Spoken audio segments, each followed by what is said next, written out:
Being a structural fire district, we are pretty lucky that we have the best of both worlds, handling structural calls and in the summer months tackling wildland fires. However, the 2021 season came up quickly and we had to be on top of it really fast. So during the summer months, you will see us driving the district, making sure that parts of our community is safe more than ever. Let's break down and learn about wildfires. For starters, let's start with the basics, defining what is a wildfire. A wildfire, also known as a wildfire, is a forest fire, vegetation, grass fire, peat fire, brush, or if we lived in Australia, a brush fire or hill fire. It is a uncontrolled fire often occurring in wildland areas not particularly habited that can consume houses or agricultural resources. Wildfires often begin unnoticed, but they spread quickly, igniting brush, trees, and homes.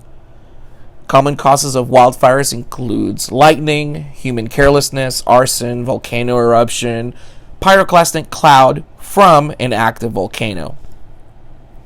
Heat waves, droughts, and cyclical climate changes such as El Nino can cause dramatic effect on the risk of wildfires.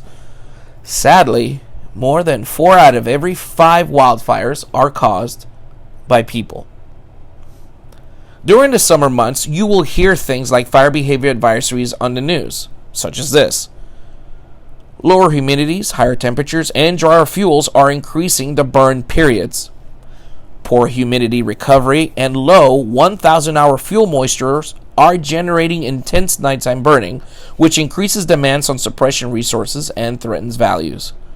Spotting distance is moderate to long range, making protection of values more difficult. Or, spot fires are repeatedly causing problems to 2 to 3 days after initial attack.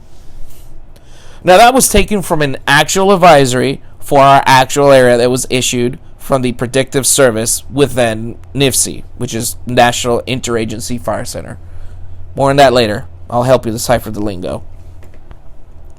Breaking down the advisory from above, we all know that it's based on science, and I'm a little bit of a weather geek, that for us to have fire, we need to have a low humidity and a high temperature. Humidity is the concentration of water vapor present in the air. Water vapor, the gaseous no state of water, is generally invisible to the human eye. Humidity indicates the likelihood of precipitation, which is dew or fog, to be present. That's why when it rains, you hear news people say things like, oh, it's going to be 100% humidity today. Well, that's because it's raining, which is water, so it represents 100% humidity.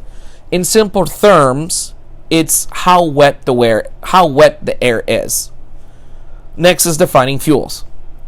If it can burn, it's a fuel. It's that simple. Well, sort of. Fuels, it's kind of its own descriptor because it's literally its own chapter in the book and it has its own book. So in this case, I'll spare you the Z's. 1,000-hour fuel, it's fallen trees. They're a lot heavier with a lot more volume to the amount of the surface area.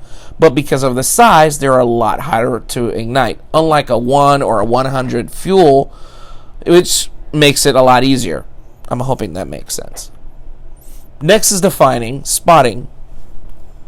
Ever been to a campfire and you hear those crackle and pop noises that the wood makes, and then you see these little tiny embers flying around? Okay, those are called firebrand or embers. Now make that campfire and make it huge to a wildfire.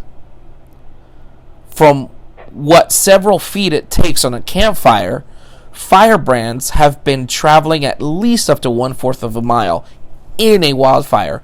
This makes it possible by the embers being carried high into the sky, and it's traveled by the convection column, and then it falls down when beyond the main fire, starting new fires. So that's how you get spot fires, because it's carried by the convection column and then it drops out in front of the fire. Now, that leaves us to the last point, which is called spot fires. Now, if you understood the last sentence, then this is just a walk in the park. If not, it's okay. I know I just geeked out a lot on you, so we can define what a spot fire is.